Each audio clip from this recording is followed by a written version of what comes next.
This will take like 5 minutes. This is for YouTube. Say hello to YouTube. You guys are going to be on camera. All right, so I'm going to skip the yapping at the beginning. It's never really that interesting. LA wildfire relief. Lived through that. Pretty crazy.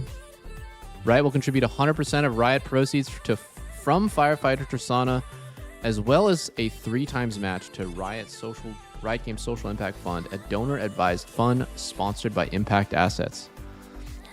Okay, that's pretty cool. The fires are crazy. We were really actually scared that our house would burn down, and the crazy thing is we just had a flood 2 years ago that ruined the house, so we had to build it up from the foundation again, like build it up from like the baseboards. And then it would be crazy unlucky if right as soon as our house was finished construction, we go through another insurance claim, and then I just like don't get to live in my house for another 2 years.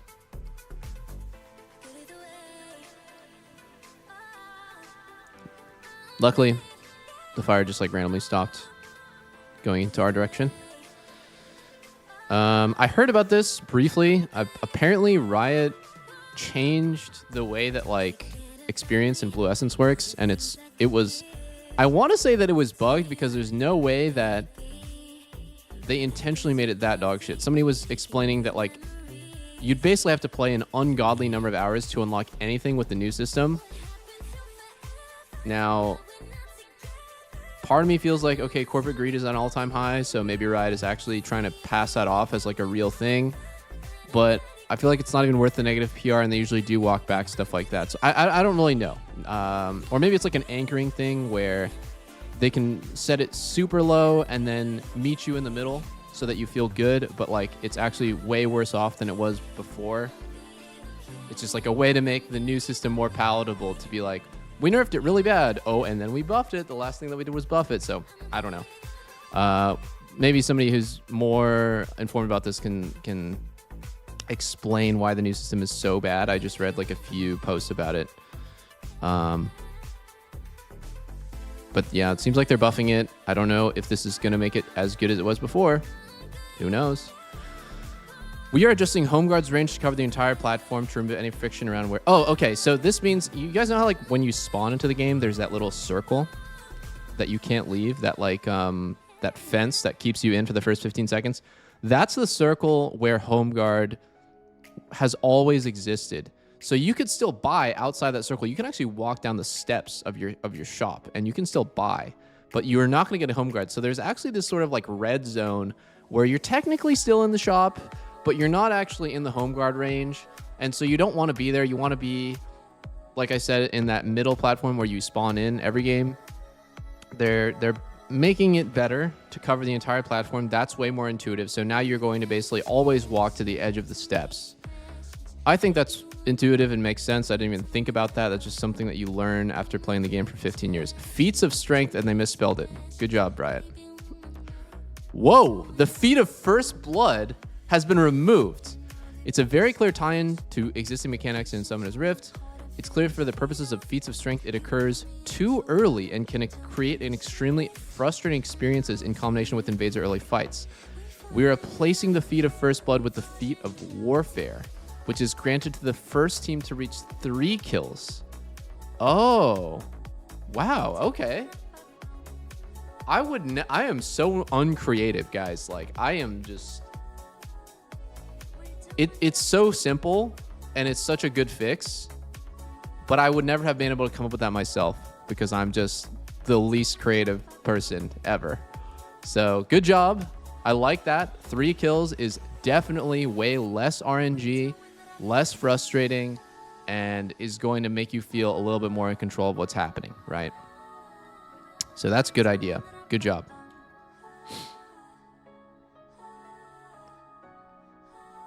Atakhan. Meter for Voracious versus Ruinous. It's Ruinous every game. It's Ruinous every game, and Ruinous is fucking broken.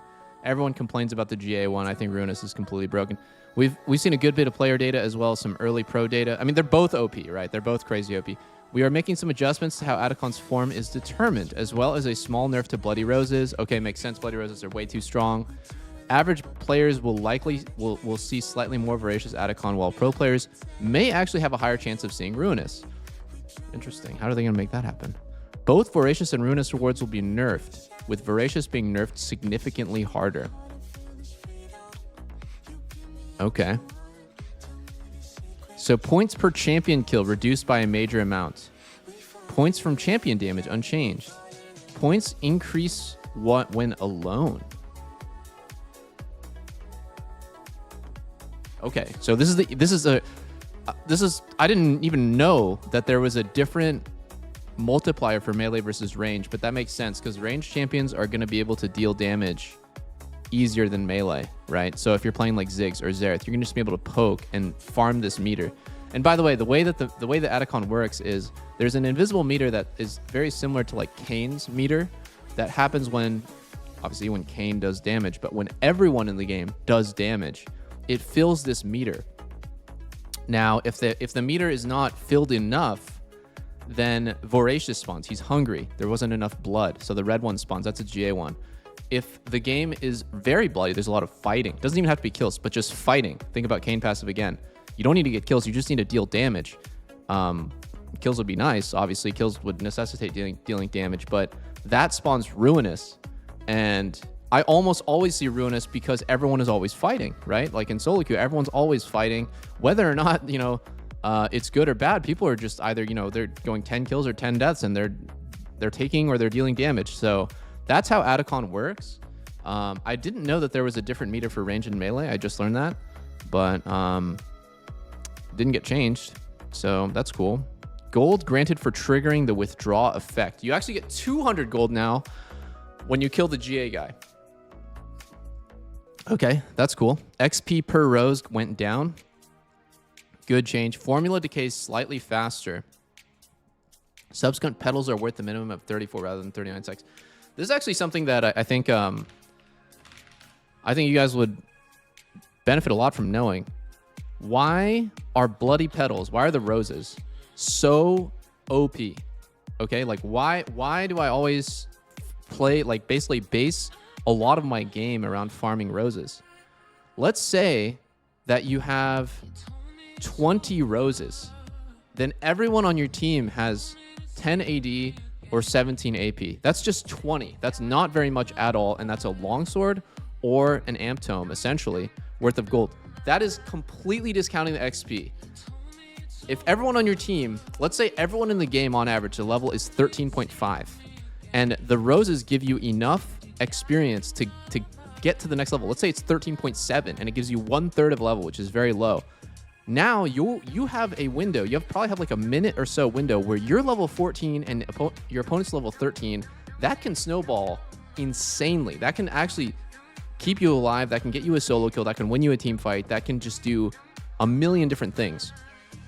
So I'm just purely talking about the stats and not even the experience, which I think is the other half of the equation. Bloody Roses are fucking insanely OP. And 20 is not even very much. Like, let's just take a look. This game, the enemy team got Atakhan and we are at 29, right? So this is a 25-minute game. We're at 29 roses. I think the enemy team must be at like 50 or 60.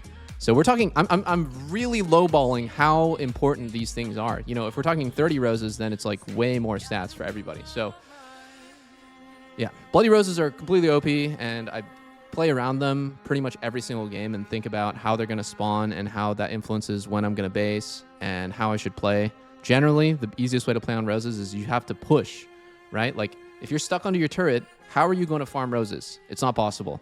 When you're pushing your lane and you're moving, you're pushing, and you know your opponent is on the turret and you're moving between the lanes, you're either going to farm the roses in between, or you're just going to have access to more real estate on the map, which is going to let you farm them better. And it's literally just free experience and stats that is just lingering on the map. If you don't get them, the enemy team will. So the swing on a rose is actually 2, not 1. Another thing to keep in mind. You take a rose, it's not just a 1 rose advantage. The enemy team would have taken that if you didn't fight for it. So it's a 2 rose swing. Okay, anyways, let's go back to the patch notes and figure out what they actually nerfed and buffed. I guess I'll go over every single champion, to be honest. Cassio nerfed. So when you complete the feats of strength, he gets 5 move speed instead. Mel is in the game, right? Yep, Mel's in the game. Evelyn has been buffed. Fuck this champ. I don't even care, bro. I just hate this champ. Straight up. Like, this champ is just gross. If we're talking about, like, champs that have virtually zero counterplay, Evelynn is huge on that list. That's why when she's out of the game, it feels way more fun. W damage decreased on Aurelia. E damage decreased. R damage decreased. Wow. Okay, so they're really nerfing the shit out of Aurelia. Oh my god. Wow, they are really nerfing the shit out of Aurelia. What the hell? That's 30 damage off of E max rank. That's 100 damage off of R max rank. That's 60 damage off of W max rank. That is a lot of just flat damage taken off. Increased passive damage at lower levels by Kane. So by the way, Aurelia is like a super strong early game champ, but scales like shit. So, you know, you just saw me play that last game. I don't think Aurelia is ever super useful late game. So, I don't know. I never really felt like Aurelia was that OP. Blue Kane is being buffed. Okay. Malzahar is being buffed. Who cares about that? No one plays that champ. Master Yi is getting buffed. Oh my god. Yo, you guys, don't queue up in bronze. Do not queue up. Master Yi is back. Uh-oh. Q damage now scales to benefit from IE. Oh, wow. I'm kind of down with that, honestly. I thought the whole point of Smolder is that he doesn't build traditional crit, and they're just literally just pigeoning him into building IE. It's fucking crazy. Q damage on Tahm Kench decreased. Deserved. Pretty sizable as well. Victor is getting nerfed. Thank God this champ is broken as fuck. They barely touched him. What is this? 10% AP ratio nerf? 10% AP ratio nerf on R and Q? That's it? Riot is just fucking trolling. Straight up. This is so stupid. Victor is still probably going to be S tier. Even with these nerfs. He just went from S+++ tier to S tier. Yumi. Like, dude, like, think about the nerf they did to Aurelia and the nerf they did to Victor. This is ridiculous. Yumi passive heal increased and cooldown decreased at higher levels. R damage increased. Okay, they buffed Yumi. I'm not thrilled about that. I don't love it when Yumi is good. LDR is getting buffed. Let's go. Mortal Mind are getting buffed as well. Let's go. AD carry is so back. Yuntal is buffed. Okay. I mean, Jinx is going to be even more OP than before. They killed Domination Tree. They're trying to buff Deepor to make good on their fucking mistakes, but Domination Tree is just so shit for everyone except for supports. Yeah, I don't even care what they do with it. This tree is just absolutely cooked, guys. This tree is cooked. Okay, so all in all, AD carry is buffed. We're back. We're so back. We're taking over the server, boys. AD carry's back on the menu. Just kidding. I don't think those changes are that significant. It's literally 5% pen on LDR. LDR is already an insanely OP item. As far as whether or not I think it needed buffs, I feel like actually what really needed buffs is any sort of defensive options that AD carries have, right? I would love to see a defensive item that an AD carry can buy that does not feel like complete trash. I mean, here's like a fun fact. The top AD carries, which I think Kog'Maw does play a lot of AP, but he spikes on one end with Bork anyways. A lot of people are playing AD Kog'Maw. Okay. A lot of people are playing AP as well, as you can see. But